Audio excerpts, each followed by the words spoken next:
me voy a poner aquí para que sea un poco más práctico.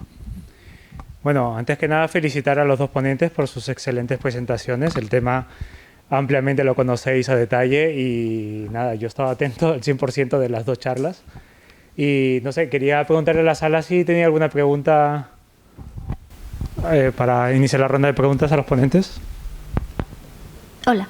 Bueno, yo volver a decir que lo habéis hecho súper bien y un poco lo que ha dicho antes Marco, que se nota que os gusta un montón del tema del que estáis hablando. Y tenía una pregunta para Magda, por lo que has comentado de la importancia de revisar las vacunas por lo del tema del sarampión. ¿En la consulta lo planteáis solo para pacientes que están inmunodeprimidos o que sean inmigrantes? Porque, por ejemplo, ha habido varios brotes en hospitales de Valencia y se ha visto que algunos de nosotros también hemos perdido la protección de la vacuna.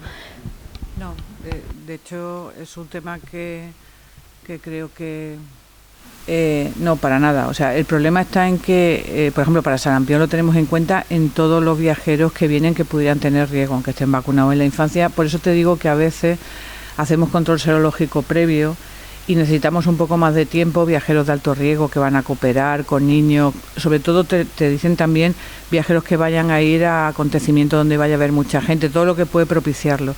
Pero estamos, por ejemplo, insistiendo ahora mismo, yo le estoy pidiendo a todos mis pacientes VIH, serología de sarampión, y luego es que los inmigrantes contamos con la ausencia absoluta de vacunación de triple vírica. Pero yo creo que el problema de sarampión es para todo el mundo, no solamente para viajeros que no hayan sido vacunados, sino, como tú dices, gente que ha perdido la protección. ¿Alguna otra pregunta? Pues yo sí que tenía algunas preguntas para ambos. A ver, según para Magda, como has comentado lo de la consulta del viajero, entiendo que te sientas con el viajero a revisar el itinerario a detalle, viaje por viaje, y según en el momento que es, porque claro, los países a veces parecen puntos pequeños en el mapa, pero realmente hay una diversidad tremenda en cada país. ¿Cómo revisáis el itinerario a detalle día a día? Si son mochileros que no tienen un itinerario fijo, los vacunas contra las posibles zonas a las que pueda ir. ¿Cómo haces el detalle cuando hay viajes organizados que ya está claro dónde van a ir, pero cada vez hay más viajeros que simplemente cogen la mochila, se compran los billetes de ida y vuelta y a ver qué pasa? A ver, evidentemente el reto está en el que no tiene el viaje organizado, porque no sabe muy bien dónde va a ir. Esto tenemos mucho, ¿vale? Gente que se ha comprado el billete de ida y vuelta, al no tener un viaje organizado, además es más barato, luego van a estar más tiempo, aumentan el riesgo. Entonces, con esta gente lo que intentamos es ver hasta dónde pueden llegar, hasta dónde querrían llegar. Y intentamos también, no para quedarnos nosotros tranquilos ponerlo todo, porque eso creo que no es lo adecuado.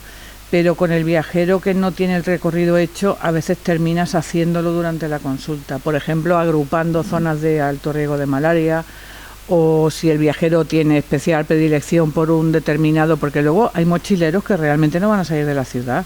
O sea, es que mochilero se llama cualquier cosa, pero hay gente que te lo ve venir y ves que hay gente que no va a salir de la ciudad, que no ha viajado en su vida y va a enganchar 3 meses al sudeste asiático, que de Bangkok no pasa.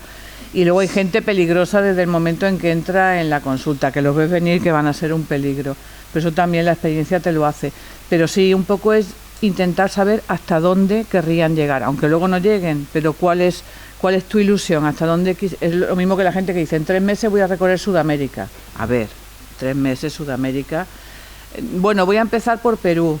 Bien, ¿y dónde querrías ir? Pues a mí me encantaría. Entonces más o menos vas organizando el puzzle que tienen ellos en la cabeza, pero es muy difícil. En cuanto a lo de la profilaxis malaria que has comentado, de la tafenoquina, ¿esto va a suplantar la profilaxis que tenemos actualmente o esto va a depender de a qué país va a visitar para ver la incidencia, si es de falciparum o de Vivax, por ejemplo? Porque Latinoamérica y África subsahariana, por ejemplo, no tiene el mismo paludismo, no tiene el mismo tipo de plasmodium, perdón.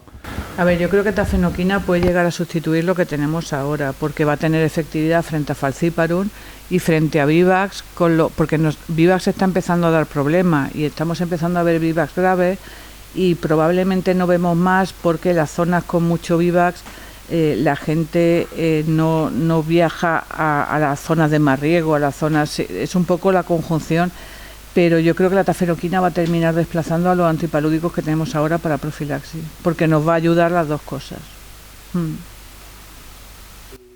Pregunta más, bueno, si alguien se va animando, y yo mientras le voy preguntando a Koen, a ver, lo que acabas de decir de One Health y la incidencia de enfermedades emergentes es súper importante, ya lo hemos vivido casi todas las generaciones, creo. Cuando hemos estudiado el origen de la pandemia del VIH, por ejemplo, nos hemos dado cuenta el impacto que tiene el ser humano cuando transgrede ciertas zonas que son exclusivas de ciertos animales y entra en contacto con virus que eran única y exclusivamente animales, y que esa interacción hace que el virus se termine adaptando. El coronavirus es lo más reciente y lo más claro. Pero ¿qué esfuerzos se pueden hacer a nivel...? Está claro que no va a ser... Nosotros podemos dar recomendaciones, esos son políticas que se tienen que hacer a nivel de gobierno, pero ¿qué esfuerzos se pueden recomendar para evitar ese tipo de interacciones? No, claro, a ver, el documento que dije de las diferentes organizaciones internacionales, no lo he enseñado, solo el título y la definición, porque es muy organizativo, ¿no? Es un poco...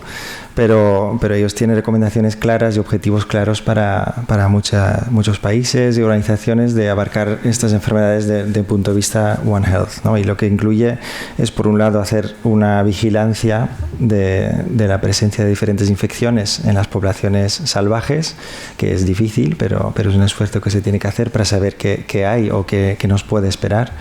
Y luego también una colaboración importante con veterinaria para hacer un control de las enfermedades que circulan en los animales más cercanos a nosotros, los domesticados y los animales de compañía también. Y luego, a nivel de la salud humana, es también no solo medicina humana, que es a la que dedicamos nosotros, sino toda la política, la ecología, y eso hay que tomarlo en cuenta también, sí. Necesitamos leyes para proteger, pues, cómo deshacernos de la basura, cómo proteger a los animales. Eso requiere leyes, porque, por ejemplo, la rabia, no lo dije, pero en algunos países intentaron, bueno, pues si los perros callejeros son el problema, la solución será matar a todos los perros callejeros. Y eso, pues, te puede dar pena, pero tampoco ha demostrado ser eficaz. Entonces, hay que mirar la ciencia, hacer investigación, y así es como se llega a la conclusión de que vacunar a los perros callejeros es la manera más coste efectiva, 10 veces más que las otras medidas. Y no es una medida directa de salud humana, pero necesitas invertir dinero en eso, porque perros callejeros nadie es dueño. Entonces necesitas que los políticos inviertan dinero a que los veterinarios vacunen estos animales. Entonces necesitas primero informar a las personas de la necesidad y luego usar dinero para invertir en estas vacunas, ¿no? No es fácil, pero es un esfuerzo que se tiene que hacer. Quería decir un poco lo que os he empezado a comentar. Yo siempre he creído que dejamos en manos de viajeros una responsabilidad que probablemente les venga grande, y es que todo en el viajero es voluntario. O sea, ellos pueden ir o no a vacunarse, ellos pueden tomar o no la decisión de una serie de medidas de prevención que no solamente van a impactar en ellos, sino que puede impactar en el país emisor del viajero. Y la prueba la tenemos con la fiebre amarilla. O sea, la vacuna de la fiebre amarilla es obligatoria en el Congo, para entrar en Congo, porque no va nadie, pero en Senegal, que tiene la misma fiebre amarilla que Congo, no es obligatoria, porque Senegal tiene una oferta estupenda de una semana, baratito, te vas allí. Claro, esto es un problema. No, pues el tío se morirá de fiebre amarilla y ya está. No. Esto hace unos años tuvimos un susto terrorífico, porque en Angola, que ahora sí que me acuerdo, tuvieron un brote y hay un mogollón de gente, hay mucha relación comercial entre China y Angola. Entonces hay un montón de chinos que van a trabajar a Angola, vuelven a China, vuelven a Angola y ahí van. Si tú lees la legislación china, si tú no estás vacunado de fiebre amarilla, no puedes entrar en el país, porque tienen a la Aedes aegypti allí, y la fiebre amarilla se puede introducir en toda Asia a partir de una tontería como lo que ocurrió. Y es que hubo gente que pasaba la frontera china, se ve que porque la pasaba muchas veces, y no se le exigía la vacuna de fiebre amarilla.